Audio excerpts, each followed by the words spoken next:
다 함께 사도신경 하심으로 우리의 신앙을 고백하도록 하겠습니다. 나는 전능하신 아버지 하나님 천지의 창조주를 믿습니다. 나는 그의 유일하신 아들 우리 주 예수 그리스도를 믿습니다. 그는 성령으로 잉태되어 동정녀 마리아에게서 나시고 본디오 빌라도에게 고난을 받아 십자가에 못 박혀 죽으시고 장사된 지 사흘 만에 죽은 자 가운데서 다시 살아나셨으며 하늘에 오르시어 전능하신 아버지 하나님 우편에 앉아 계시다가 거기로부터 살아있는 자와 죽은 자를 심판하러 오십니다. 나는 성령을 믿으며 거룩한 공교회와 성도의 교제와 죄를 용서받는 것과 몸의 부활과 영생을 믿습니다. 아멘.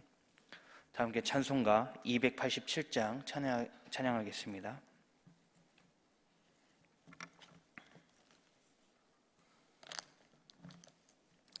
찬송가 287장입니다.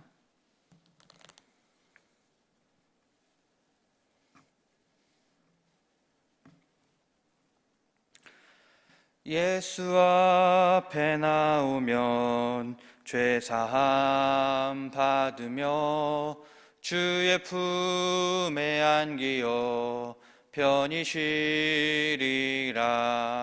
우리 주만 믿으면 모두 구원 얻으며 영생 복락 면류관 확실히 받겠네.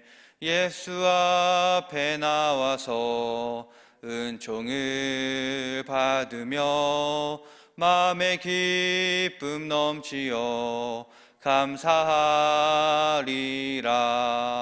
우리 주만 믿으면 모두 구원 얻으며 영생 복락 면류관 확실히 받겠네. 예수 앞에 설 때에 흰 옷을 입으며 밝고 빛난 내 집에 길이 살리라. 우리 주만 믿으면 모두 구원 얻으며 영생 복락 면류관 확실히 받겠네. 아멘. 이 시간 세 가지 기도 제목을 놓고 통성으로 기도하겠습니다. 첫째로 코로나가 하루속히 종식되어서 질병의 고통과 두려움에서 우리 모두가 벗어날 수 있도록 기도하겠습니다. 둘째로 우리 가족 공동체를 위해서 기도하겠습니다. 당회와 각 위원회 그리고 여러 부서가 있습니다. 하나님의 인도하심으로 당회와 위원회 그리고 부서들이 한마음 한뜻이 되어서 교회를 섬기고 사랑하며 나아가 코로나 시대 속에서 더욱더 성장하는 그런 교회가 되도록 기도하겠습니다. 셋째로 환우를 위해서 기도하겠습니다. 특별히 한용수 권사님과 정현순 권사님의 치유와 회복을 위해서 이 시간 이 세 가지 기도 제목을 놓고 통성으로 기도하겠습니다. 날마다 우리와 함께 하시고 선한 길로 인도해 주시는 하나님 감사합니다. 이 새벽에 주의 하나님의 말씀을 사모하며 주께 나아가며 또한 주의 이끄심대로 나아가길 소망하는 우리 모든 성도에게 은혜를 부어 주시옵소서. 코로나 종식을 위해서 기도합니다. 코로나가 종식되지 않고 여전히 기승을 부리고 있습니다. 이로 인해 수많은 사람이 바이러스와 질병으로 고통을 당하며 두려워하고 있습니다. 또한 자유롭게 집 밖에 돌아다니거나 지인을 만나는 것도 부담스럽고 꺼려지는 상황입니다. 주님, 이전과 비교할 수 없을 정도로 우리 삶의 모습이 코로나로 인해서 변했습니다. 하나님, 하루속히 코로나가 종식되어서 우리 삶이 회복되고 바이러스의 고통에서 해방되도록 주님 인도해 주시옵소서. 백신이 개발되었지만 여전히 부작용에 대한 우려가 있습니다. 백신이 계속해서 개발되어 부작용이 없는 백신으로 만들어져서 전 세계 모든 사람이 백신을 접종할 수 있도록 인도하여 주시옵소서. 주님, 이 시간 또한 우리 공동체를 위해서도 기도합니다. 당회와 각 위원회 그리고 여러 부서를 위해서 기도합니다.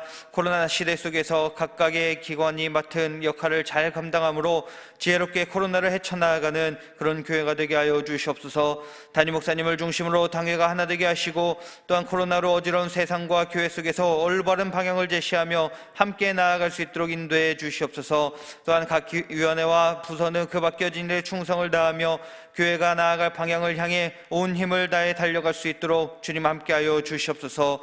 코로나의 위기 속에서 당회와위원회 그리고 부서와 기관, 이 모든 것들이 모든 성도가 한마음 한뜻이 되어서 이 위기를 기회로 바꾸며 이 지역과 나라와 세계 가운데에서 모범이 되는 교회가, 기준이 되는 교회가 될 수 있도록 주님 인도하여 주시옵소서. 하나님, 하늘을 위해서도 기도합니다. 아직 우리 공동체 안에서는 코로나 확진자가 없지만 주님, 그 지인들 중에 확진자가 있을 수 있습니다. 그들의 마음을 위로해 주시옵고 치료를 받으며 속히 코로나로부터 회복될 수 있도록 은혜를 부어 주시옵소서. 코로나뿐만 아니라 여러 질병을 앓고 있는 지체들이 있습니다. 그들의 마음을 만져주시고 상처를 만져주심으로 이 모든 질병들을 치유해 주시옵소서. 특별히 한영수 권사님과 정현순 권사님을 위해서 기도합니다. 육신이 연약해짐으로 주님, 그것이 마음과 영에 이르기까지 나쁜 영향을 끼칠 수 있습니다. 주님, 하나님께서 지켜 보호하심으로 부정적인 마음과 생각들을 물리쳐 주시옵고 수많은 병자들을 고치신 것처럼 이 질병을 고쳐 주시옵소서. 주를 믿는 믿음으로 말미암아 문둥병자를 고치시고 안진병이를 고치시고 눈먼 자를 보게 하신 것처럼 주님, 한영수 권사님, 정윤순 권사님의 믿음을 보시며 그 질병을 고쳐 주시옵소서. 또한 중풍병 걸린 친구를, 지붕을 뚫고 주께 나아간 친구들의 믿음을 보시고 고쳐주심같이 하나님, 우리 가족 공동체가 합심하여 구하오니 하나님, 치유의 은혜를 부어 주시옵소서. 이 시간 하나님의 말씀을 아버지 받게 해주시니 감사합니다. 주님, 지워지는 이 말씀을 통해서 말씀을 선포될 때에 우리 마음에 아멘으로 받게 하시고 그 말씀으로 오늘 하루 승리하며 살아가는 우리 가족 공동체가 되도록 은혜를 부어 주시옵소서. 이 모든 것들을 주께 맡기오며 사랑이신 예수님의 이름으로 감사하며 기도하옵나이다. 아멘.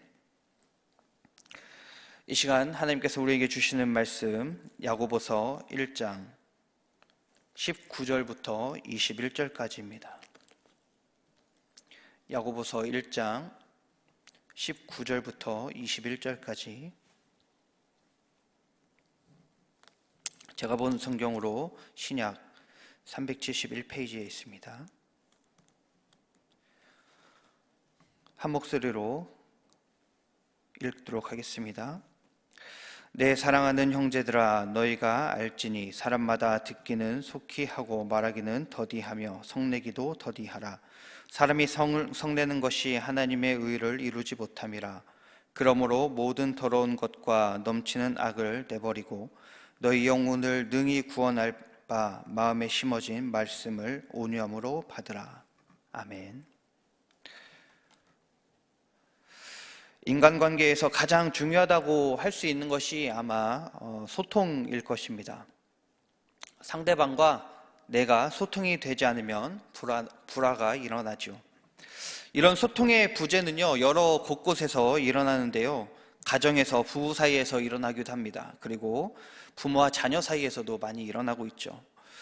그래서 자녀들이 엄마 또는 아빠랑은 말이 안 통한다고 그렇게 말하면서 속에 있는 이야기를 잘 안 합니다. 그리고 감추고 그렇게 있는 것을 보게 되는데요. 제가 얼마 전에 봤던 드라마입니다. 18어게인이라고 하는 드라마인데요. 한 가정이 있는데 이 가정에 있는 이 가장 아빠가 어느 날 사고를 당하고 몸이 갑자기 18살의 몸으로 바뀝니다. 그러면서 벌어지는 이야기를 다루는 드라마였는데요. 이 드라마 내용 다 설명할 수는 없지만, 여하튼 이 가정은요, 위기의 가정이었습니다. 부부가 소통이 되지 않아서 이혼을 앞두고 있고요. 그리고 부모와 자녀 간에 소통이 잘 된다라고 생각했지만 알고 보니 전혀 소통이 되지 않는 그런 가정이었습니다. 그래서 자녀들은 부모님에게 무언가를 상의하고 이야기하기보다는 친구들과 더 깊은 이야기를 하고 또 상의하고 이렇게 하는 상황을 보게 되는데요. 18살의 몸으로 바뀐 이 아빠가 그런 고등학생으로 변해서 자기의 자녀들을 바라보고 또 가정을 제3자 입장에서 다시 바라보니까 이게 너무 잘못됐다는 걸 깨닫고 그때의 소통의 소중함을 또 다시 한번 깨달으면서 남편과 아내의 관계 그리고 자녀와의 관계를 회복해가는 그런 내용의 드라마였습니다. 가정뿐만 아니라 회사에서도 소통이 원활하게 이루어지지 않으면 많은 실수가 나거나 사고가 나죠. 교회에서도 마찬가지입니다. 소통이 일어나지 않으면 수많은 사람이 사람과의 이 오해 그리고 상처가 생기게 됩니다. 이 소통은 그럼 무엇일까요? 네, 이 소통은 바로 듣기와 말하기입니다.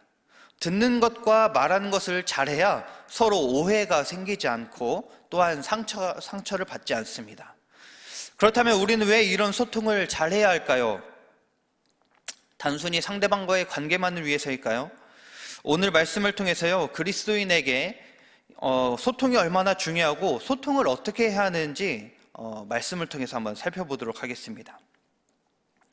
오늘 우리가 읽은 말씀 19절은요, 이렇게 시작합니다.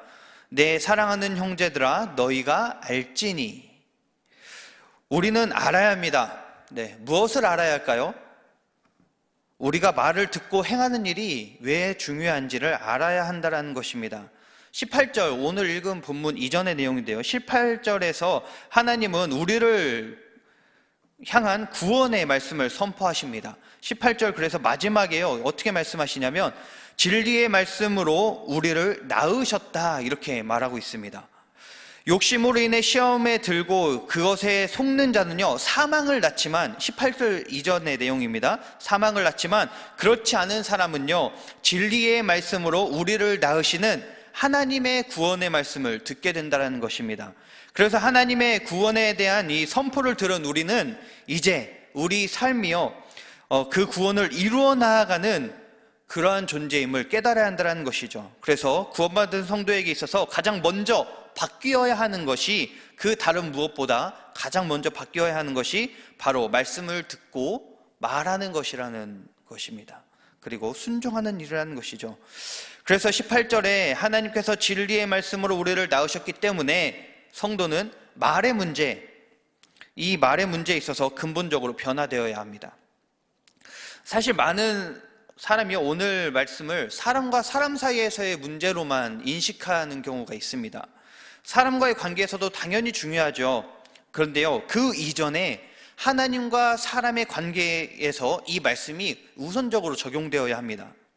19절에서요, 야고보는 두 가지를 통해서 성도가 어떻게 해야 하는지를 말해주고 있는데요, 무엇이냐면 속히와 더디라고 하는 이 단어에서 알 수 있습니다. 그래서 듣기는 속히 하라 이렇게 이야기하고 있는데요, 이 속히라고 하는 말, 이것은요 헬라어로 탁수스라고 해서 민첩하게, 즉시라고 하는 단어입니다.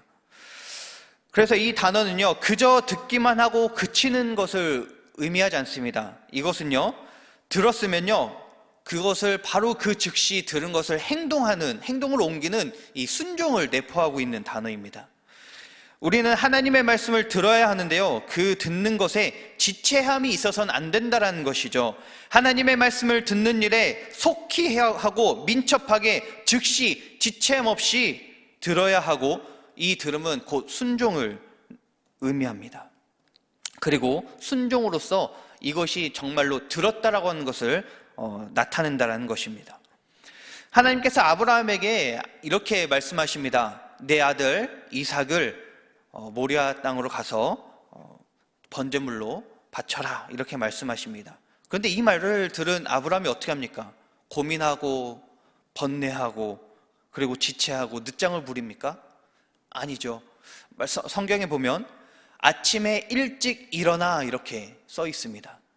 아브라함은요 이 어려운 하나님의 말씀에도 불구하고 즉시 그 일을 행하는, 순종하는 그런 모습을 보입니다. 이것이 바로 듣기를 속히 하라는 의미인 것이죠. 반면에 우리는 말하는 것을 더디게 해야 합니다. 즉 둔하게 해야 한다는 것인데요, 이것은 말하는 일에 있어서 약삭빠르게 하지 말고요, 어리석은 사람처럼 이해력이 부족해서 말하기가 참 힘들어하는 사람처럼 둔하게 하라는 겁니다. 특히 우리는 하나님 앞에서 말하는 것을 급하게 하지 말고 둔하게 해야 합니다. 전도서 5장에서는 이렇게 말하는데요, 너는 하나님 앞에서 함부로 입을 열지 말며 급한 마음으로 말을 내지 말라 이렇게 말합니다. 전에 사역하던 교회에서 이런 일이 있었습니다. 권사님 한 분이 있었는데요, 딸이 하나 있었습니다.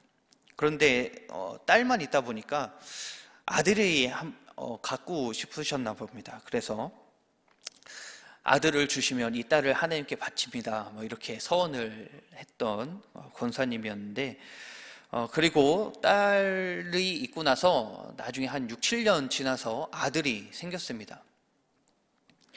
그리고 시간이 흘렀죠. 이렇게 한참 시간이 흘러서 딸이 대학생이 되고 그렇게 되었는데, 나중에 남자친구를 사귀었습니다. 근데 그 남자친구가 신학생이었던 거예요. 이 상황을, 신학생과 사귀는 것을 알게 된 이 권사님이 어땠을까요? 아, 내가 드디어 서운했던 것이 이렇게 이루어지는구나 하고 기뻐했을까요? 아닙니다. 근심이 한가득이며 참 이것을 어떻게 무마해야 되는지 고민하면서 나아갔습니다.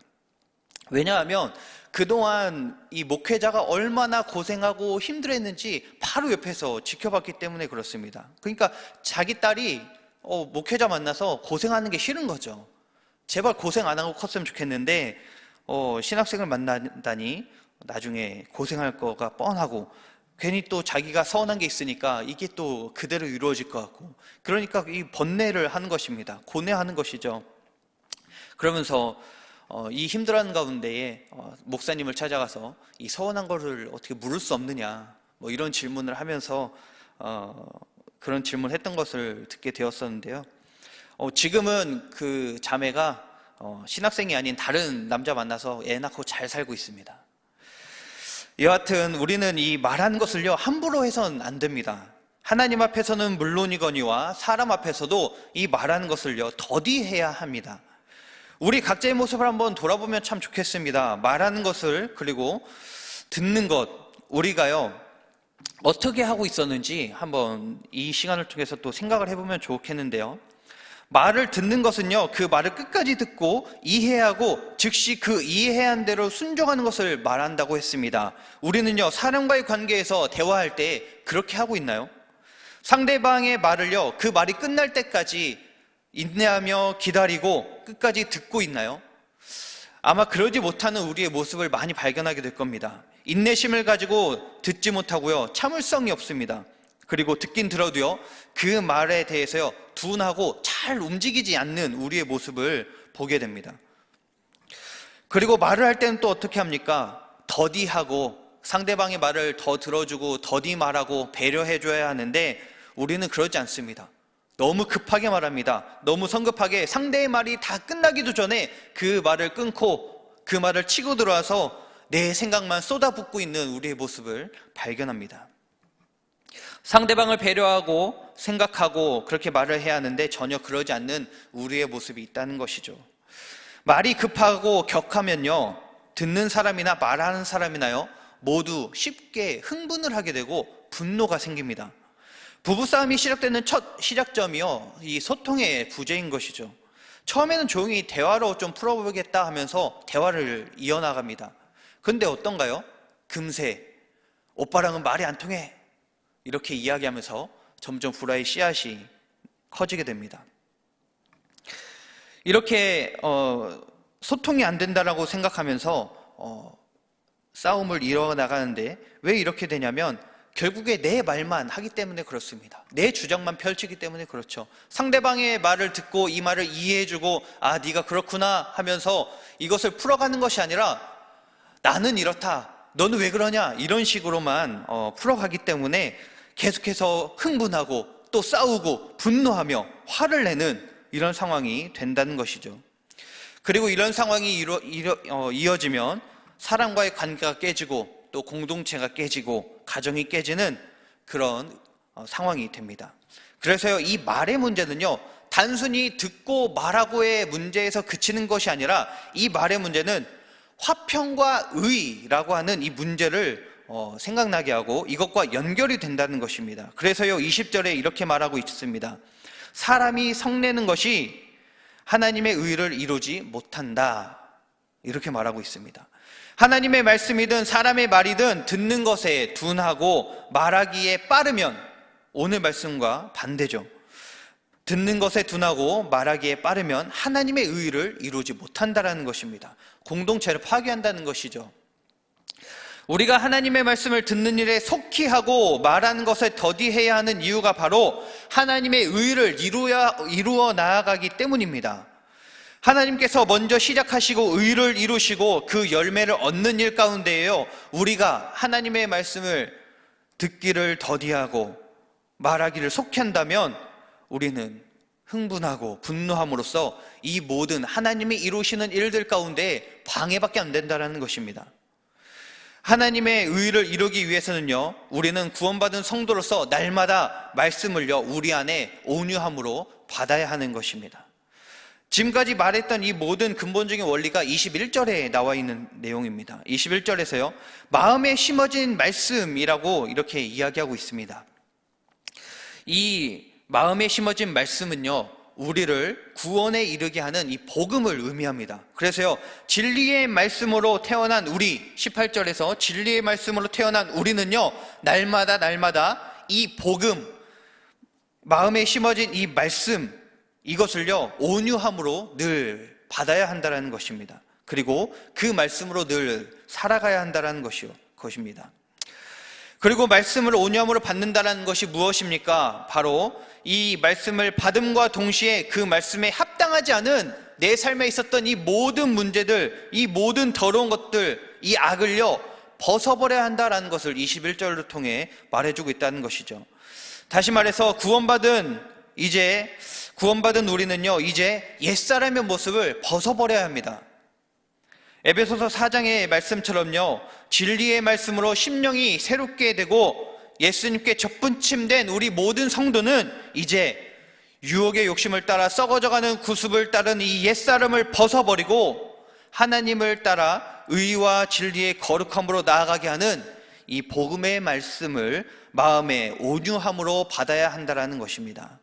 오늘 이 새벽에요, 이 말씀을 들으며 하루를 시작하는 우리 모든 성도들에게 이 은혜가 있기를 소망합니다. 그래서 옛 옷을 벗어버리고 진리의 말씀을 날마다 우리 마음의 온유함으로 받아 하나님의 의를 이루며 나아가는 그런 은혜의 삶을 누리는 우리 모든 성도들 되기를 간절히 소망합니다.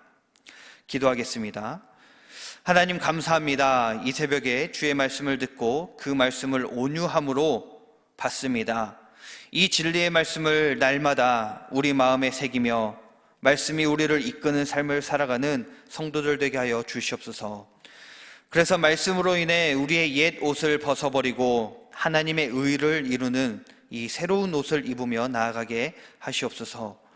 그 새로운 옷은 무엇입니까? 바로 하나님의 말씀 듣기를 속히 하는 것이며 말하기를 더디하는 것임을 깨닫습니다. 하나님의 말씀을 듣고 순종함으로 하나님과의 관계가 회복되며 사람과의 관계 속에서도 인내하며 배려하며 분내지 아니함으로 사람과의 관계, 공동체 안에서의 관계가 회복되게 하여 주시옵소서. 날마다 하나님의 의를 드러내는 우리 가족 공동체가 되게 하여 주시오며 이 모든 것들을 주께 맡기고 거룩하신 예수님의 이름으로 기도하옵나이다. 아멘. 하늘에 계신 우리 아버지, 아버지의 이름을 거룩하게 하시며 아버지의 나라가 오게 하시며 아버지의 뜻이 하늘에서와 같이 땅에서도 이루어지게 하소서. 오늘 우리에게 일용할 양식을 주시고 우리가 우리에게 잘못한 사람을 용서하여 준 것 같이 우리 죄를 용서하여 주시고 우리를 시험에 빠지지 않게 하시고 악에서 구하소서. 나라와 권능과 영광이 영원히 아버지의 것입니다. 아멘.